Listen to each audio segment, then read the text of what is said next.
and the guys across comments as well. You're actually pushing information back to them as well about ways that they can work better. Yeah, absolutely. I'm talking to those guys as part of my job every day. Anyone else? I'm curious about the audience side of things and how you figured out A, which audience you want to target, and B, if those targeted audiences aren't on those platforms, how you might engage with them. So in terms of deciding who the target audience was, we have a very specific mandate from government as to who they believe our stakeholders are. So that's obviously the first list because we have to satisfy our masters. We also have a group of people that we want to know what we're doing, and that's the academic sector and the guys further down the tree in places like the UN and the ICRC. While those organisations may not be active online, or the UN is pretty active, on an organisational basis, lots of their people are active, and they're who we're targeting in terms of that sort of stuff. Because what we're going to do is get the message out to people who are doing stuff, and then have it trickle back. SlideShare, and I'll use that as an example. Why did you decide to use SlideShare to present content? And my concerns are big.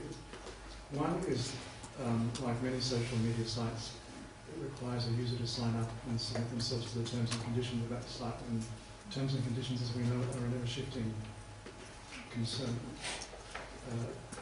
Secondly, SlideShare, putting content on SlideShare means you're sending users away from your site and potentially presenting content out of context. I don't know in your case whether that's the case. All our materials, if you were to have a look at what we do, all our stuff is actually all hosted on our own site as well, particularly the words around the materials that we present.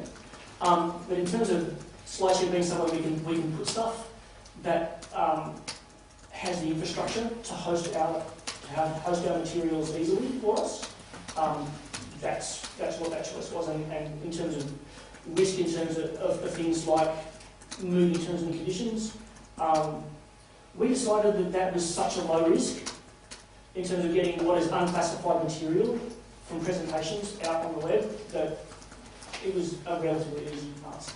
Third thing is, using external sites like that, how do you satisfy the accessibility requirements? Because part of the entire package of Government 2.0 is to provide accessibility and meet those standards. And social media sites don't routinely offer that. It's a responsibility that an agency has to... Yeah. So if we talk about things like one of the thing that's most published that we have on SlideShare at the moment are what we call our working papers and occasional papers. And this is the last question because I can join us. So I'm happy to answer questions later. In terms of accessibility requirements, everything that we publish, and we're talking about academic papers, are published as a PDF that is marked up in an accessible way, as HTML or XHTML. That's obviously readable by browser, as well as, and then the PDFs are supplied to or put up to SlideShare, so that someone who wants to read them in that context can read it in that context. So it's not an either or, it's an all of. Thanks very much.